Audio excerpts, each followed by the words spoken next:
I've been trying to come up with a way to bring power scaling to the channel, and now I've finally done it.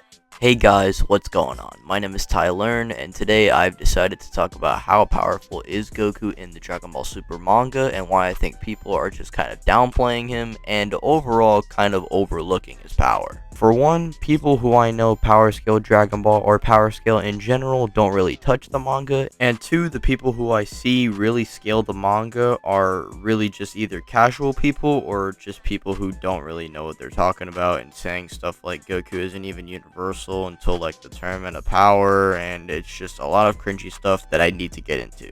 And I think this is a lot easier for someone like me because I actually do power scale, and if you guys want to see more of this type of content from me, I would be so down. Like, you guys just need to comment down below if you guys want to see this type of content from me and what other versus battles or power scaling videos you would like me to do next.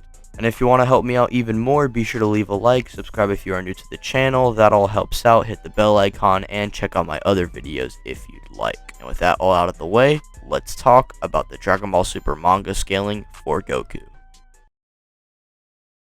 Now, I think the first thing we need to talk about is the universal feat in the Dragon Ball Super manga, which people like to say is hyperbole, or it's just kind of an outlier, inconsistent, we shouldn't be using this feat. However, I don't think it's inconsistent because, one, we already have universal feats in Dragon Ball Z. As you all know, the Kid Buu scaling, the Infinite Universe scaling, you already know, the Kid Buu Saga shit. Basically applying that universal scaling to Super Saiyan 3 Goku in the long run, and then obviously God Goku upscaling from this. Now, I think the universal scaling is pretty consistent, since I think Kid Buu only going from planet to planet and just kind of enjoying and taking his time destroying the universe is in character. There's also stuff like Goku saying that Kid Buu would make the universe go poof, which is something suddenly disappearing, along with Buu taking a universal spirit bomb that had the energies of Goten, Trunks, Gohan, etc., basically everyone else around the universe, and Goku still was going to lose if not for the Supreme Kais wishing Goku back his energy. The reason why I'm bringing this up is because this shouldn't even be considered a hyperbole, because not only is it consistent for Dragon Ball Super to have universal feats because Dragon Ball Z already has these, and two, the literal connotations for this feat being universal in the anime is in the manga. Like, it's not just them clashing and them going, oh, the universe is going to be destroyed. Like, it's not a hyperbole at all. We literally see the shockwaves reach the Kai realm, which is the same thing that happens in the anime. And Beerus goes on to throw an even more powerful attack after this, and Goku shows off even more reserves of Super Saiyan God. So whether you like to admit it or not, there's already universal stuff in Dragon Ball Z, and if you don't even like that, this hyperbole argument is kind of stupid because we literally see the evidence of this feat being universal.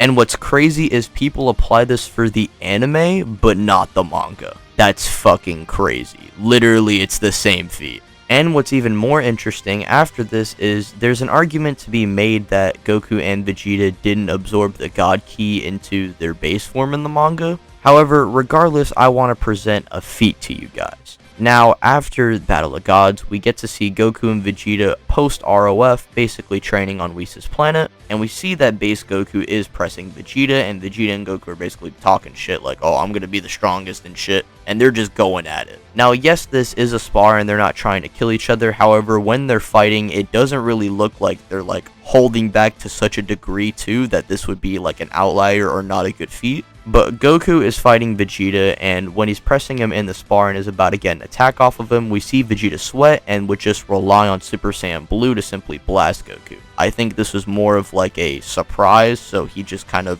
released most of his full power, or at least a bit of it, but point is, Goku was able to take this attack, and obviously Blue Vegeta is relative with Blue Goku at this point, who would be above God Goku. So base Goku would have to have power above Battle of Gods Goku if he were to take this attack.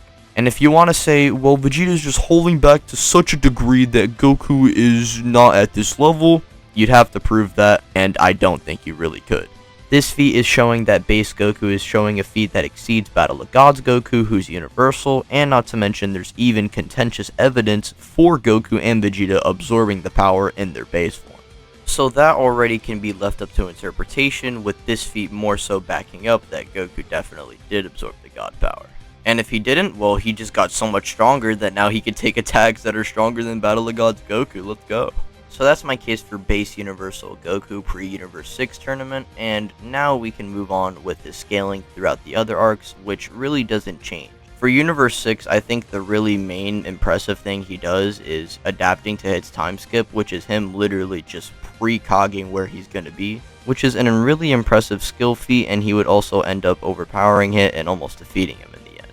However, that's nothing really too important, and we can move on to the Goku Black arc, where we see Goku not only getting a new form, that being Mastered Super Saiyan Blue, which is a more controlled form of Super Saiyan Blue and obviously a lot more powerful, and he's also able to utilize Hakai, although it is an incomplete version, so it doesn't have the full effects of it. However, this is still a pretty cool trick to have, but it doesn't really matter because in a versus battle scenario, Goku would never use this technique because he never uses it anyway. And before I dive into the scaling for the Tournament of Power and Moro arc, I want to quickly address something. I know I've actually seen a lot of people talk about this, and unironically, I find it really stupid, so I'm just going to quickly address it. No, Trunks being stated that he's stronger than Gohan doesn't mean that Goku's directly comparing him to Gohan, meaning everybody is just like fodder. And essentially people just use this statement to like say, oh well, Goku and Trunks are like SSJ2 Teen Gohan level. However, even if you did this wouldn't even be proving that Dragon Ball Super characters aren't as strong as people think. This would be proving that Goku from the Buu Saga is even stronger than the one from Dragon Ball Super.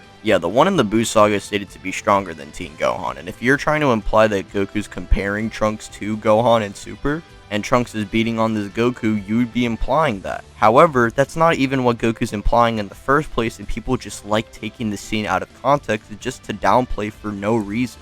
All Goku said was Trunks is better than Gohan. That's all he said. He didn't make a direct comparison. He didn't say, oh, you're slightly better, or oh, you're rivals. This is just simply a feat for Trunks and not an anti-feat for anybody. This is just ridiculous that people use this, and it's stupid. Now time to talk about his scaling in the TOP and the Moro arc.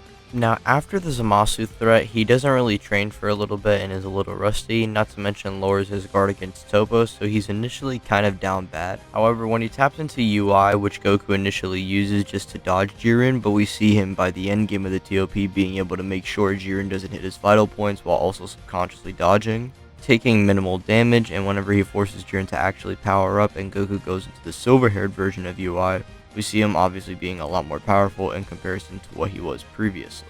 Vegeta even states himself how Saiyans just get exponentially more powerful throughout battle, and I think for Goku, especially since he's adapting with UI, I don't think this would not apply to him. And so in conclusion, I think Manga Goku definitely should be at least universal.